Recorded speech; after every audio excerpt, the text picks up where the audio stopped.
नमस्कार दोस्तों, आपका स्वागत है मेरे इस YouTube चैनल मोटिवेशन पांडे में। मेरा नाम अभिषेक कुमार पांडे है और मैं आया हूँ आज एक नई वीडियो के साथ, जिसमें हम लोग बात करेंगे कि सावन के महीने में भगवान शिव को, मतलब वैसे तो रुद्राभिषेक हमेशा होता है, पर सावन के महीने में रुद्राभिषेक क्यों बहुत ज़्यादा होता है।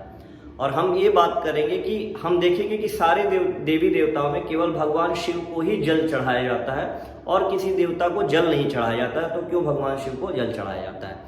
तो बिना देर करते हम लोग वीडियो की शुरुआत करते हैं। उससे पहले आपसे एक निवेदन है कि ऐसी अच्छी ज्ञानपूर्वक वीडियो पाने के लिए मेरे इस चैनल को सब्सक्राइब करिए, बेल आइकन को प्रेस करिए, ताकि जब मैं वीडियोस बनाऊं तो आपको इसकी जानकारी मिलते रहे।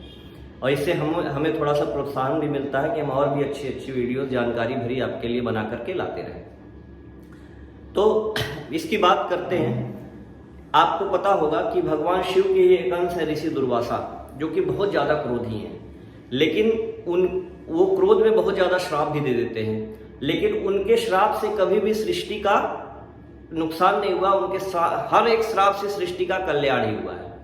एक बार ऋषि दुर्वासा कैलाश पर्वत पर गए, जहाँ पर उन्होंने भगवान शिव की स्तुति की। भगवान शिव उनसे बहुत प्रसन्न हुए। उन्होंने ऋषि दुर्वासा की बहुत प्रशंसा की और प्रशंसा करके उन्होंने अपने गले में से माला निकाल करके भगवान शिव को दे दिया। भगवान शिव जी ने अपने गले में से माला निकाल करके ऋषि दुर्वासा को दे दिया। ऋषि दुर्वासा वहां से बहुत प्रसन्न होकर के शिव जी का नाम भजते हुए जाने लगे। रास्ते में उनको देवराज इंद्र मिल गए अपने हाथी के साथ, ऐरावत के साथ। ऋषि दुर्वासा ने कहा कि इंद्रदेव से कहा कि ये जो पुष्पमाला है ये भगवान शिव ने मुझे प्रदान की है, और आप बताइए कि ये माला देख करके मतलब कैसा लग रहा है। तो इंद्र जी ने, भाई सभी लोग दुर्वासा ऋषि से डरते ही थे, तो इंद्र जी ने उनकी खूब प्रशंसा की, खूब तारीफ की कि इस माला का हकदार और कोई नहीं हो सकता, दुनिया में इतना प्रतापी कोई नहीं है जिसको भगवान शिव अपनी माला दे दें। ऋषि दुर्वासा इंद्र जी से बहुत प्रसन्न हुए, उनकी इस प्रशंसा से बहुत प्रसन्न हुए। उन्होंने माला इंद्र जी को दे दिया और ऋषि दुर्वासा और इंद्र जी बात करने लगे, और बात में इंद्र ने उस माला को अपने ऐरावत हाथी के सूंड में पहना दिया, और ऐरावत हाथी ने उस माला को गिरा करके अपने पैरों से कचल दिया। अब माला को कुचला हुआ देख करके ऋषि दुर्वासा क्रोधित हो गए। उन्होंने इंद्र से कहा कि तुम्हें अपने संपदा पे, अपनी संपत्ति पे, अपने ऐश्वर्य पे बहुत ज्यादा घमंड है ना। मैं तुमको श्राप देता हूं कि आज से ही ये सृष्टि श्रीहीन हो जाएगी। श्री का मतलब होता है लक्ष्मी, यानी सुख संपत्ति संपदा से समाप्त हो जाएगी ये सृष्टि। और जैसे ही ऋषि दुर्वासा ने श्राप दे दिया, पूरी सृष्टि में से सुख संपत्ति संपदा सब कुछ समाप्त हो गई। सभी लोग बिना रत्न आभूषण के दिखाई देने लगे, सादे सादे दिखने लगे, और संपत्ति का नामो निशान मिट गया। श्री का मतलब होता है लक्ष्मी। उस समय वैकुंठ में माता लक्ष्मी भगवान विष्णु के बगल में बैठी थी, और जैसे ऋषि दुर्वासा ने श्राप दे दिया, माता लक्ष्मी भी वैकुंठ से अंतर्ध्यान हो गई। और वो, क्योंकि वो समुद्र देव की पुत्री थी, और माना जाता है कि सारे रत्न आभूषण या दुनिया की कोई भी चीज है उसकी उत्पत्ति समुद्र के गर्भ से हुई है, तो सारी चीजें वापस समुद्र के अंदर चली गई। अब इसका समाधान करने के लिए सभी लोग सारे देवता भगवान ब्रह्मा विष्णु महेश के पास गए। उन लोगों ने कहा कि चूंकि सारी रत्न और हर चीज की उत्पत्ति समुद्र से होती है, तो उसको वापस पाने के लिए हमें समुद्र मंथन करना पड़ेगा। और समुद्र मंथन देवताओं और असुरों को एक साथ मिलकर के करना पड़ेगा। तो देवताओं की तरफ से राजा इंद्र के नेतृत्व में और असुरों की तरफ से असुराज बलि के नेतृत्व में समुद्र मंथन प्रारंभ हुआ। समुद्र मंथन के लिए मद्राचल पर्वत को ले आया गया एक मथाने के लिए। मद्राचल पर्वत को संतुलन प्रदान करने के लिए भगवान विष्णु ने अपना दूसरा अवतार लिया, कच्छप। उनकी पीठ पर उसको रख दिया गया।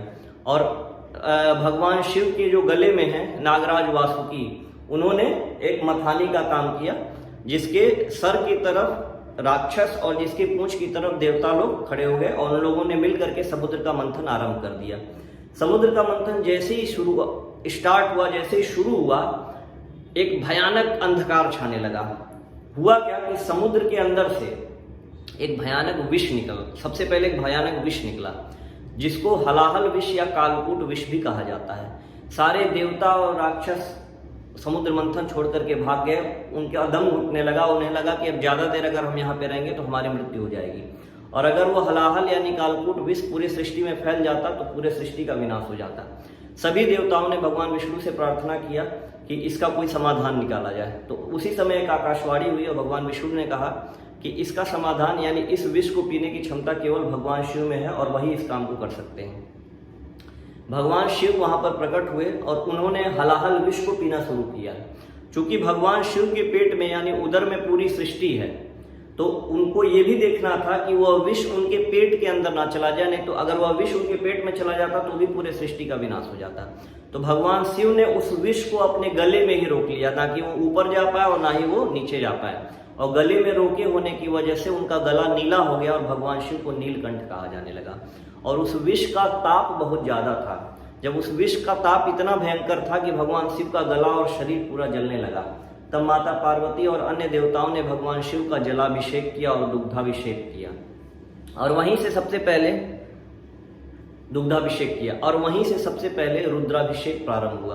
क्योंकि मान्यता ये है कि समुद्र मंथन का कार्य सावन के महीने में शुरू हुआ था, इसलिए सावन के महीने में भगवान शिव को रुद्राभिषेक करने से बहुत ज्यादा फल की प्राप्ति होती है। भगवान शिव को हमेशा शांत रखने के लिए उनके ऊपर जलाभिषेक किया जाता है। क्योंकि रुद्राभिषेक तो सावन महीने में ज्यादा होता है, लेकिन आप हर समय किसी भी शिवलिंग पे दर्शन करने जाइए तो देखिए उसके ऊपर एक मटकी लगी रहती है, जिससे परमानेंट उस पर पानी गिरा रहता है। क्योंकि भगवान शिव को हमेशा शांत करना होता है और शांत करने के लिए, उनके मस्तिष्क को शांत रखने के लिए, शीतल रखने के लिए हमेशा उनके ऊपर जल दुग्ध दही जो भी हो उसका अभिषेक किया जाता है। आप अगर ध्यान देंगे तो प्राचीन काल में जितने भी शिवालय थे यानी शिव मंदिर थे वो सब समुद्र के किनारे बनाए गए थे। जितने भी ज्योतिर्लिंग है वो किसी न किसी नदी के स्रोत के किनारे हैं, या तो किसी नदी के किनारे हैं या तो किसी समुद्र के किनारे हैं। इसके पीछे यही एक कारण है कि वहां से जल ला करके आसानी से भगवान शिव का अभिषेक किया जा सकता है।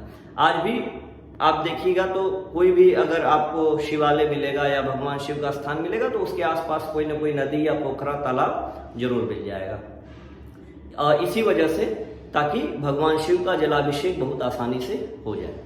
तो आपको भगवान शिव के रुद्राभिषेक की कथा कैसी लगी कमेंट करके जरूर बताइए। और संभव हो सकता है तो सावन के महीने में अपने घर पे या कहीं शिव मंदिर में रुद्राभिषेक जरूर करें या करवाएं। इससे बहुत ही ज़्यादा फल की प्राप्ति होती है और भगवान शिव जो है बहुत ही जल्दी प्रसन्न होते हैं। तो मिलते हैं अगले वीडियो में किसी न किसी जानकारी भरी बात के साथ। तब तक के लिए चलते हैं, मिलते हैं नेक्स्ट वीडियो में। हर हर महादेव, जय श्री राम।